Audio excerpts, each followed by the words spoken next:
You will hear a talk given by a guide to visitors to a media museum before they go and look at the exhibits. First, you have some time to look at questions 1 to 8.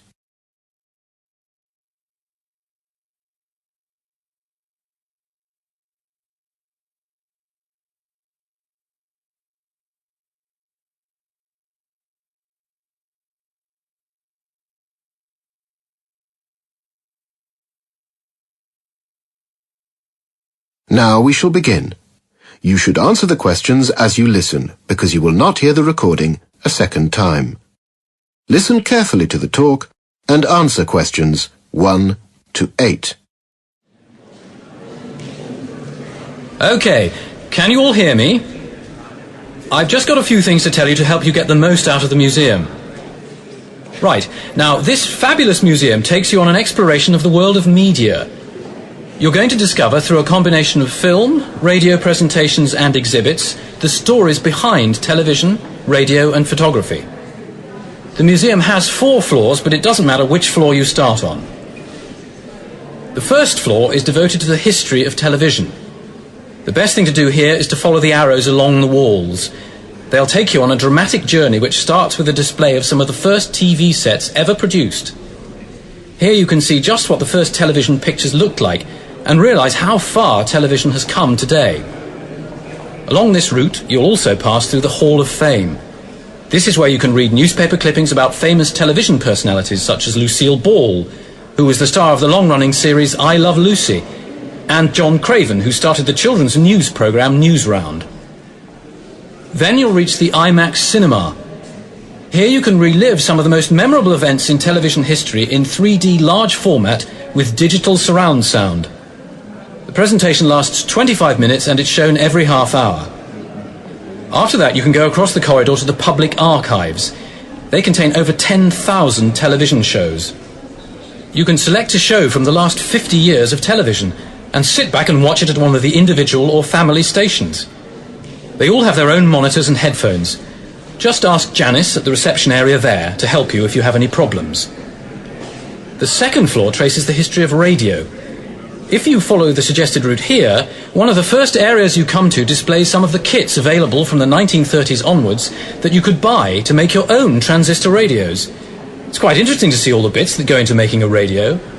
Maybe some of you made these yourselves when you were younger. On this floor you'll also pass through a hall of radio fame. This is in the form of waxworks of famous disc jockeys through the decades. Every day a description below one of the waxworks is covered up. And if you can guess who it is, put your name in the box you'll find at the end of the hall and you might win a prize. And there's also a very large room called the Listening Room. This has lovely, comfortable seats and individual headphones where you can choose programs to listen to from 5 pre-programmed channels. You can tune into a soap opera from the 50s or one of the delightful children's stories from Listen with Mother. Finally, on this floor is the studio, which allows audiences of up to 50 people at a time to watch live broadcasts in progress. You need to check the schedule for this and book a seat with Dennis, who's over there at the reception. The third floor explores the world of advertising and news. That is the end. You now have half a minute to check your answers.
you.